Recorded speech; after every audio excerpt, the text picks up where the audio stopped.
This is the Jeff Oravits Show.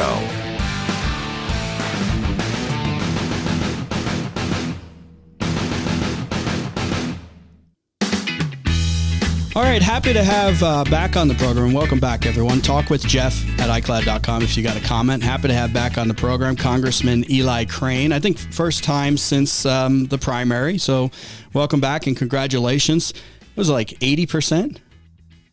Yeah, 81, but who's counting, right? Who's counting? Yeah, I want to be honest with you. I mean, when the whole McCarthy thing happened, you know, he was spending a lot of money in Arizona. I was a little concerned that this was gonna go a little crazy, and that never really developed. Yeah, you know, we thought it was a real possibility too, Jeff. I mean, I figured, just knowing how I planned on going into Washington, D.C. and representing people, that there was a really good chance that I wouldn't last very long, just because I don't underestimate the swamp and how strong they are, how powerful, how well resourced they are. But Yeah. at the end of the day, you know, the people of Arizona took care of me. Yeah, good. Okay, so I was thinking of you earlier today, Eli, when I saw this video of it's the Taliban parade that happened. I guess it was yesterday. You know, the Taliban in Afghanistan celebrating 3 years of the tragic withdrawal that we had there. And I mean, you served overseas, I think five deployments, Navy SEAL. I didn't know this about you, but you actually dropped out of college like a week after 9/11 and enlisted and became a Navy SEAL. Yeah, I did. Okay. I dropped out my senior year, the week after 9/11, Okay. and deployed. So And you were okay. Well, thank you for your service, but it's got to be even more frustrating for you serving over there than many people to watch this and to watch this parade that was going down the road with American military equipment that was left behind and the Taliban firmly in charge. I mean, give me your feelings on this. you know, it's just a continuation of everything else I see and feel, with where our country's at, with what this administration has done. I just feel like it's betrayal across the board. I feel like it's betrayal what they've done at the southern border. I feel the same way with what they've done with energy and our economy, just crushing people with inflation. And this is just one more example of it. It happens to be overseas, but you know, for those of us that, you know, fought overseas, I never fought in Afghanistan. I went to Iraq 3 different times. But you know, the thing when this happened, Jeff, one of the things that concerned me the most about, just because I understand, at least modern warfare, Yeah. I would say more than your average citizen, even though the last time I went and fought overseas was in 2010. So it's been a while, but I do understand how important night vision equipment is. And, you know, because that was one massive advantage we had over all of the folks that we were fighting against, is our night vision capabilities. And I know that when I was going through the list of all the equipment we left behind, that's actually what concerned me the most, knowing that our brave men and women, our sons and daughters, would probably be going back to the Middle East at some point, you know, to retake some of that ground, to fight some of the same people. And I knew we put them in harm's way by not only leaving the helicopters and the RG-33s, the tanks, etc., but also, and more importantly, in my opinion, the night vision The equipment. high tech, and you mentioned that, and I'm looking at the video. They actually are going by at one point in like mopeds, but they're using the Humvees and other things. But I see a bunch of them standing there with, and I was like, it looks like they got the night vision, and I'm sure they didn't. I'm sure that's not the Amazon edition that I would get. That looks like legit stuff that we hold close to us as a nation for our security. Yeah, no, it's really good stuff. And when you combine, you know, night vision with laser technologies that are mounted on your weaponry, I mean, it creates a very lethal, you know, combination, that most people don't even understand. Like a lot of your kids that play, you know, some of the modern video games would have a better idea, I think, than, you know, even some of, you know, your older Americans. But it's really like you barely even have to, you don't even have to bring your weapons up to to your shoulder to aim it anymore. You just have a laser on the front of your weapon that can only be seen with night vision goggles, Mm. and you just point the laser at whatever you want to hit. And it's one of the reasons why we could invoke curfews overseas, and the enemy, almost would never come out. Well, I don't want to say never, but would be very careful about coming out at night just because of the advantage that we had. Yeah. Well, what do you see, Congressman Crane, when you look at switching to the national politics here or the presidential race? Tim Walz gets selected, somebody that most Americans have never heard of, and his service record has come into question as far as timing. Give us the details on that. What you've kind of unearthed, and is it in question? I mean, is this a stolen valor has been the word that's been, pushed around a lot on this. Yeah, thanks, Jeff. At this point, I don't even think it's in question anymore. And it's sad to say that, Jeff. I don't wake up every day, hoping that I get to throw mud at a fellow veteran. I've actually spent a lot of my life trying to help veterans once I got out of the military, just because of the brotherhood we have, and I know how difficult it can be for veterans to transition into that next chapter. But Yeah. when I look at a guy like Tim Waltz, and when I look at all the lies that he's told about his own service record, I've watched and I'm listening to his own words, and then looking at his record, and also people that served with him saying that's not accurate at all. He never went to war. Okay, Tim. Well, then why are you saying that you're going to ban weapons of war like the ones you used to carry in war? Right? You never went to war, so that's a lie. You look at him lying about his rank. I think it was ABC News just released a story, showing that there were guys within his unit that were writing him personal letters, trying, asking him, "Hey, is it true that you're claiming that you were a command sergeant major even though you never earned that rank? I hope you're not doing it, but that's what it appears. It appears that you're doing that for political favor." And for political gain, and you're better than that, and so these guys they weren't even trying to blast him in the public. They were trying to get him to stop doing it with Yeah. correspondence, personal correspondence behind the scenes. And what did he do? Did he heed the warning? Did he act with honor and integrity? No, he kept moving forward. He made challenge coins with that rank on him. And one of the stories that I read today, not in Breitbart, not in Gateway Pundit, but at CNN, he lied about the DUI that he got as well, right? Okay. Yeah. I think it was back in It was in the 95. '90s.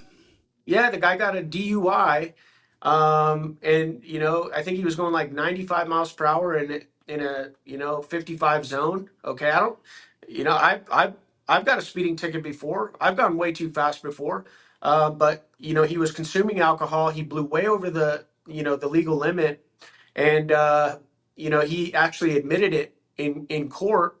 And when CNN and other reporters went back and looked at the court documents, they found that he had admitted it. But what did his campaign do? His campaign lied about it. They said that he hadn't been drinking that night, and the reason he failed his field sobriety test was because he couldn't hear because of injuries he sustained in the guard. Like, that's who this guy is, Jeff. It's not. He didn't misspeak, right? It's not. It's It's a when you say, is it in series. question? It's not Yeah. in question. The guy is a habitual liar. And, it's like, where does that, so he'll probably fit right in Washington, D.C., right? Yeah. But Well, yeah. Yeah. then you have to ask yourself, what's that going to lead to the next time, there's the WHO says there's, this flesh eating, I don't know, disease traveling Whatever. around Yeah. the world, and we need to shut down the economy and our businesses, and you all have to wear masks, and keep 6 feet apart. Are you going to trust Tim Walz if he becomes president?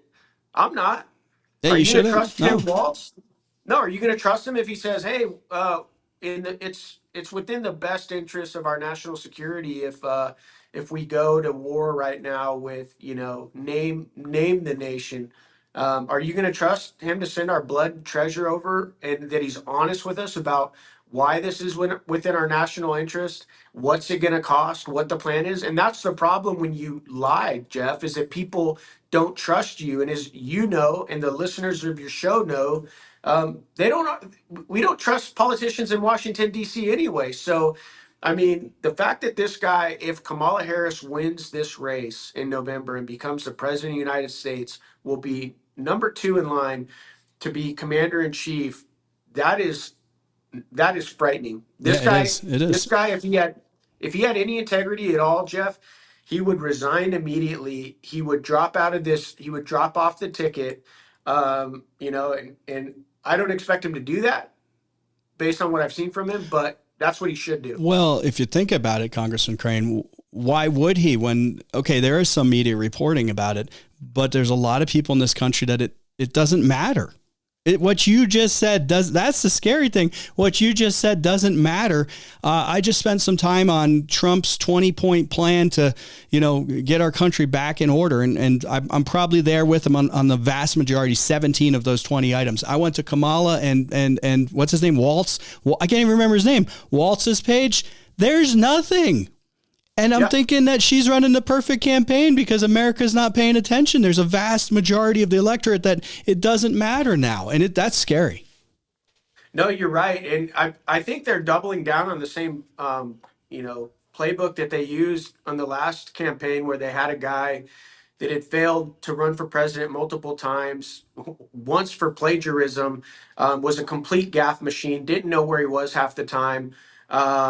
And even Obama himself said never underestimate, Joe's ability to F things up. And I mean, the guy's just a complete disaster. And but they were able to use the machine that they've built with the media to get this guy, run him out of his basement and get him through. And I don't believe that our elections are secure and safe and transparent as some people in mainstream want to make you believe. I don't believe that for a second. But I think it was, the way the vulnerabilities within our elections and also the mainstream media, the Democrats using those two main pieces in their apparatus to get a guy like Joe Biden in, and now they're using the same playbook for Kamala because she doesn't inspire anybody, Jeff. She can't, she's tried to run for president herself.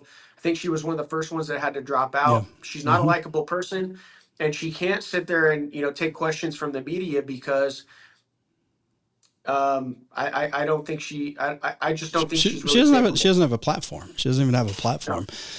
Congressman Crane, let me ask you about this. Sticking with the elections and your thoughts on the election. I'm very concerned. I don't think anybody should take this for granted. Trump was in a very high spots, and I can't believe the polls always, but it's all I've got at this point to look at. The assassination attempt happened. Biden, was didn't drop out yet, and then he did, and then Harris is just pretty much appointed, and I don't know why they're having a DNC next week. This doesn't even make sense, the convention. But I am very concerned that it's going to be super close and that we could have a Kamala Harris as president. We could lose the Senate seat here in Arizona. What do you think about the state of is there enough time to change this? What do you think about the state of the race basically going forward, especially that key race for president? I think it's going to be close. I think it's going to be tight, and I think that's the way we have to play it. We only have a couple months left, and it's all hands on deck. When I look at how many people when I look at how many people voted in my primary, it was pathetic. It was I think little over 30% of people that voted in the primary. So this is my message to you guys, and I'm hoping that the percentage that listen to the Jeff Orvich show is a little bit higher than the polling that I saw and how many people actually voted in the primary. Hey, because you guys are activists and you guys listen to somebody that actually dives into these issues. But hey, don't complain about it. If you can't even show up to vote, don't complain about it. Or you can complain about it, but you deserve the government that you have right now. And so I do think it's going to be close, Jeff. I think we have to play it like we're about to lose our country, because I do believe that we are. And that's why I ran for office. But to the American people out there, either put up or shut up. Get out and vote. Get out and support people. Support them with prayer. Support them financially. Encourage them. Run for school board. Run for all these local positions, or don't complain about it. It's really that simple. And I think pretty much everybody listening or watching, they're there. What I've been encouraging, and I had your colleague, Congressman Biggs, on yesterday, and he was on the same track, and I'm sure he didn't listen to the show the day before. I'm telling the people that are listening and watching that are in that position where they are voting, they're active, get 5 of your swayable friends, neighbors, relatives, whatever. Don't try to convert the leftist cultists at this point. Get those swayable ones that are just going to start paying attention, and we can win this thing and save this country. Get them off the couch, get them voting, and convince them of a couple key points as to why you got to vote Trump, why you got to vote Kerry Lake, why you got to vote Congressman Crane, although I think you're pretty safe, but do that too. That's what we got to do.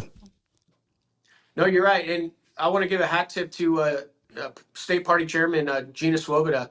I was listening to her on John Solomon the other day, and I'm actually glad we put her in that spot because, she's launching preemptive lawsuits right now, trying to make sure that the actual equipment that's going to be used on election day is tested, where that didn't, according to Gina, that didn't happen the last couple times. They were testing the backup equipment. And so hat tip to her for, doing what she can. I know she doesn't have a Republican governor, to, help her, really make sure, and the state legislature to make sure that this election is watertight as we can make it. I know she's doing the best she can, but I just appreciate her being preemptive and trying to be proactive and launch lawsuits right now and make sure that the other side knows that not only are we watching, but we're willing to take you to court and get every single scrap, every single win we can to make this election. I don't expect it to be secure. I do expect it to be a little bit better than the last time, but that's why President Trump, who I know has very smart advisors on his team, telling the American people it's got to be too big to rig. Yeah, you're right. Don't have a close election here, but I think it will be close. And also, hat tip to the legislature, and Senator Warren Peterson is they're going before the Supreme Court on the voter ID issue. It's like, why wouldn't you require somebody to have ID to vote in the state? It's unbelievable. Congressman Crane, let me ask you this, because last time we spoke, you had just gone to Butler, Pennsylvania after the Trump assassination attempt. You assessed the whole situation. That video is still up on YouTube, on Rumble, on talkwithjeff.com. Check that out. But what is an update on the Secret Service? What's going on there? What have you been trying to get done? Yes, I appreciate it, Jeff. So we're going to continue to track it. We're working right now on a supplemental investigation. We're trying to have a hearing in the next couple weeks up in Washington, D.C. We tried to get it in Butler, Pennsylvania, but there were some issues with some administrative issues that I won't go into. But we're going to continue tracking on it. We're going to have a tough time, Jeff. I'm just going to be honest and transparent because myself and Corey Mills were not put on the congressional task force. That's the group that's going to have subpoena power.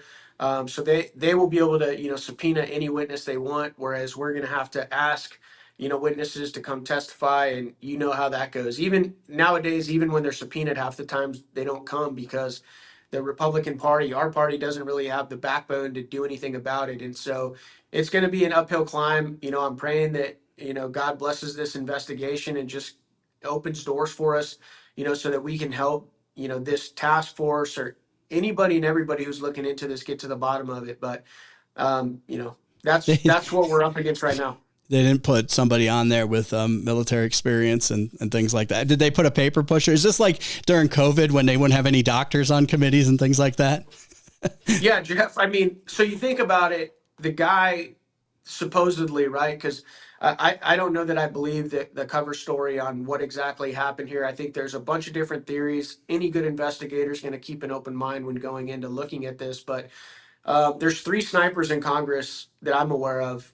Myself, Corey Mills, and then Morgan Luttrell. Morgan and I both went through NSW, Naval Special Warfare Sniper School, and not one of us was put on the task force. Why is that a problem? Well, because the alleged shooter, Thomas Crooks, got within 150 yards of the president with an AR-15, took a shot at him. He'd been planning this, he'd been training, and you also have the aspect of counter snipers as well. And so you would think that out of, the 8 spots or whatever on that committee, at least one of them would have one of the expertises necessary. But no, of course not. Corey Mills and I weren't invited to be on that task force, even though both of us volunteered to be on the task force. And it just goes to show you how political Washington, D.C. is, right? And if the selection of the committee is political, Jeff, what does it tell you about the witnesses that are going to be called? Do you think that might be political? I do. What do you think about the findings that they may get? Do you think what gets released to the public might be political? I do. And so this is the same cul-de-sac of stupidity we go around and round up in Washington, D.C. And it's maddening at times, but I do whatever I can, even if we have to be unconventional with what we're doing to try and get to the bottom of things for the American people. Yeah. Well, I appreciate it. Appreciate the fight you're doing. I just honestly hope you're not stuck there under Democrat control and a Democrat president, because you'll be rethinking some things at that point. Congressman, I do appreciate it, and stay safe out there, and we'll talk with you again real soon. Thanks, brother. Appreciate it, Jeff. All right. Thank you. Take care. Thanks for watching this video. Thank you to everyone listening on the podcast as well. Do me a favor right now. Please subscribe. I appreciate everybody that's doing it. Subscribe, and share with your friends. If you've already done that, leave a comment. That helps us out a lot, and we'll see you back here real soon.